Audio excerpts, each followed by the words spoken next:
Good morning mga kalapito. Ayan, isa na naman mapagpalang umaga dito sa atin sa Dunedin. Ito pala. Thank you Lord, muli mo kaming ginising, no? Isang napakalaking blessing na naman ang paggising sa umagang ito. So ayan yung aking Lokman. Ikot na ng ikot.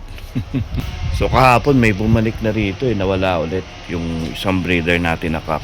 Magaling kay paring Norbin. Yung pinakawala natin last time, no?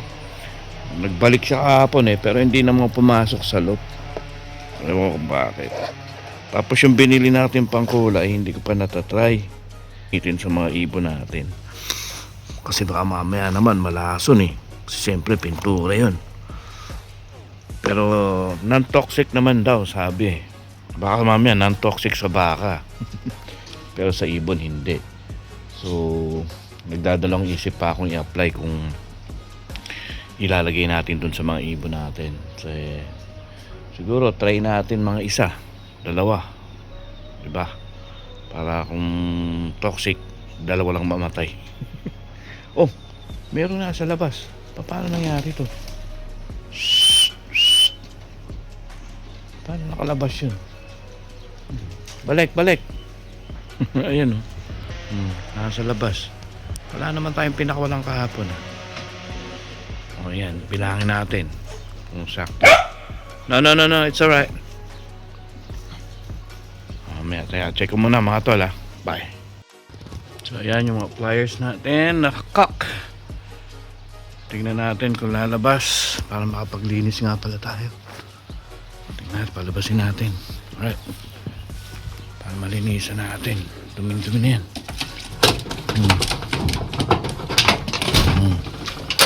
Dumi na yan para malinisan. Ayun. Puta ka na, ano yan? Kala ko hook ka agad. Kala ko meron na agad labas kayo, sige na. Ayaw na magsilabas tuloy ng tatlo. Ay, maglilinis tayo. Ito, ano to? Hen. So kung tatlo, 10 lang yung lumabas. Alright, ayun na, nawala na. Maglilinis na muna ako mabilisan. Bye.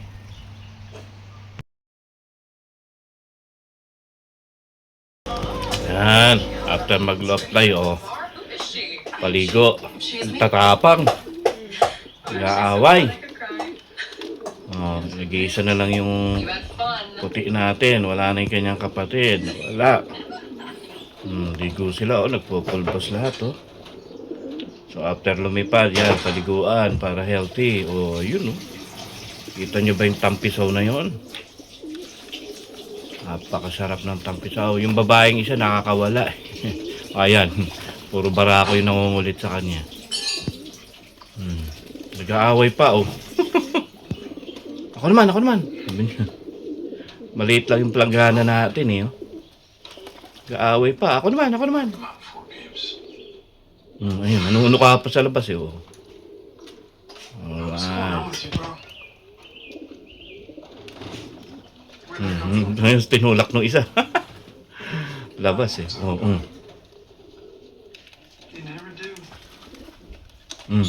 Siga si Blackjack